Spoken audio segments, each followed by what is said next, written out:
Thank you, Mr. Chairman. Resolution of Kashmir, Jammu and Kashmir issue दो के ये पाकिस्तान की खारजा पॉलिसी का सबसे अहम सतून है, बल्कि मैं यहाँ कहूँगा कि ये पाकिस्तान की अक्रॉस पॉलिटिकल डिवाइड, पाकिस्तान की कौमी सोच का हिस्सा है। बल्कि वक्त ने ये साबित किया कि ये पाकिस्तान की इज्तमाई फरीज़े की शक्ल इख्तियार कर गया है। जनाब वाला, इसमें हाल ही में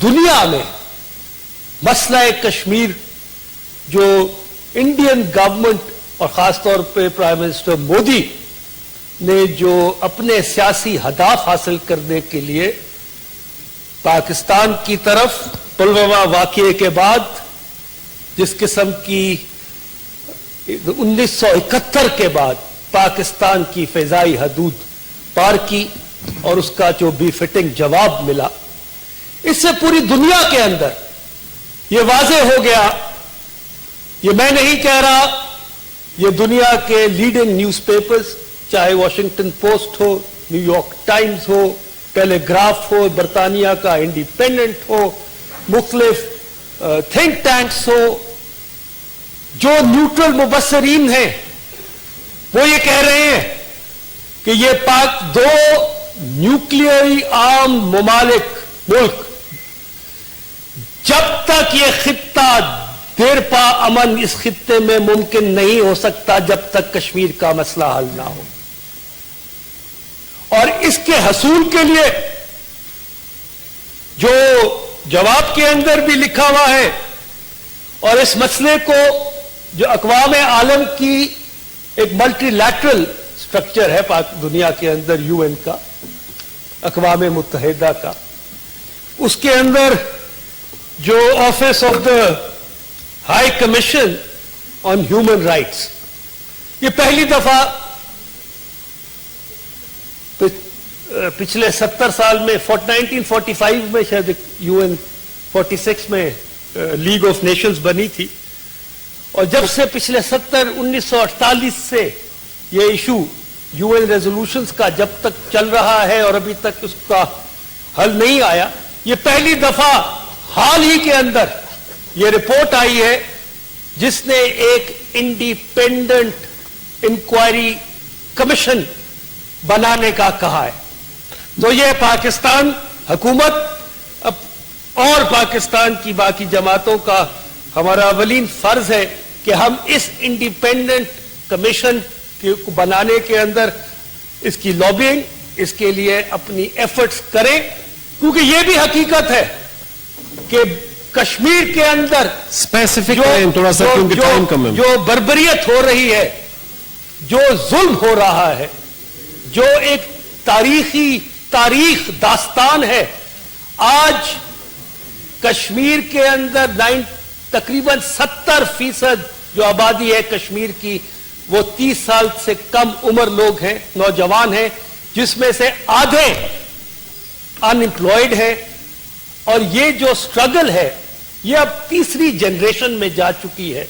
India has lost this Kashmir completely, politically, morally, और इंशाल्लाह इंटरनेशनल फोरम्स में भी उसको ये कश्मीर को आहिस्ता आहिस्ता ये जो हालात है। लेकिन मुझे अर्ज करने दीजिए मिनिस्टर साहब, देखिए स्पेसिफिक रहें, टाइम क्वेश्चन आवर 1 आवर होता है, बाकियों को भी मौका मिलेगा। जी। और हाल ही में जो अबू धाबी में ओआईसी की काउंसिल ऑफ फॉरेन मिनिस्टर्स की जो रेजोल्यूशन आई है, उसके अगर आप अल्फाज पढ़ लें तो वो बड़े वाजे हैं कि उन्होंने दे हैव कंडेम्ड, ठीक है जी, वो हमें पता है, they have condemned Indian terrorism, the word they have condemned Indian terrorism in occupied Jammu Kashmir. ये ओआईसी की तरफ से आया है, जिसको मोदी गवर्नमेंट ने। थैंक यू मिनिस्टर साहब, थैंक यू जी। मुश्ताक साहब, आप दूसरों को भी मौका दें तो बड़ी मेहरबानी। मिनिस्टर साहब, एक सवाल पूछ दे। मैंने एक सवाल जी, सेनेटर मुजफ्फर शाह साहब जी।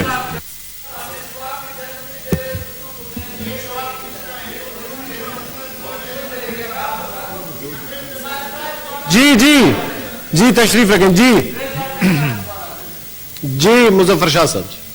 سر میں وزیر صاحب سے یہ پوچھنا چاہتا ہوں کہ 50 سال کی تاریخ میں OIC نے کبھی بھی ہندوستان کو گیسٹ آف آنر کی حیثیت سے نہیں بلایا.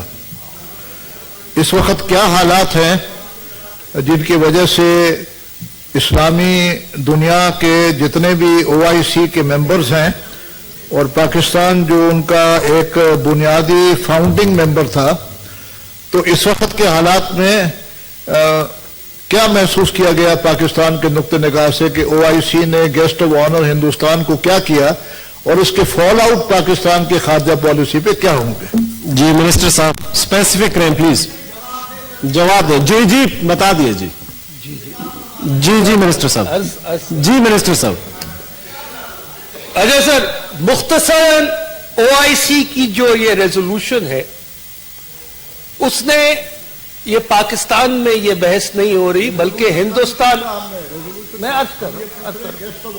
جی گیسٹ آف آنر کا بتائیں. جی فارن منسٹر نے پہلے بھی سٹیٹمنٹ دی کہ جب ان کی UAE کے جو ہوسٹ ملک تھا UAE کے فارن منسٹر سے بات ہوئی تو نے کہا کہ ہم نے یہ دعوت پلوامہ واقعے سے پہلے دے چکے تھے.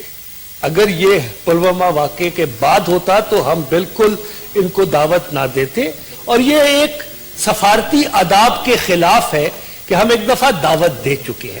لیکن میں یہ ضرور کہنا چاہوں گا کہ اس ہاؤس کو بھی انفارم ہونا چاہیے کہ ہندوستان کی جو خارجہ پالیسی رہی، انہوں نے OIC کو کبھی اہمیت نہیں دی، کبھی ریکگنائز نہیں کیا، بلکہ ہندوستان کے جو کانگریس کے سپوکس پرسن ہیں جو ان کی فارن پالیسی کے اوپر بولتے ہیں، وہ کرٹیسائز کر رہے ہیں ہندوستان کی خارجہ پالیسی کو کہ آپ کی فارن منسٹر سشما صاحبہ کے جانے سے OIC کو لیجٹیمیسی ملی.